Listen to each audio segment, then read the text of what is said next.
One of the most useful, versatile tools a pool owner can have is a telescopic pole, because several different attachments can be used for different maintenance needs. In this video, we'll show you how to attach and detach a leaf rake.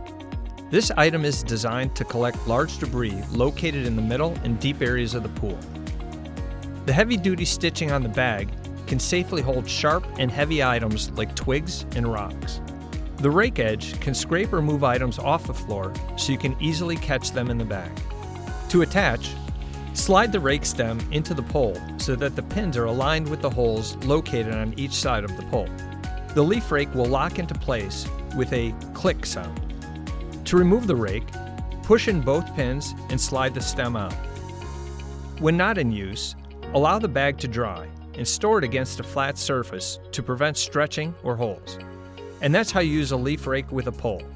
If you have any questions, reach out to your local Great Escape team. We're always happy to help.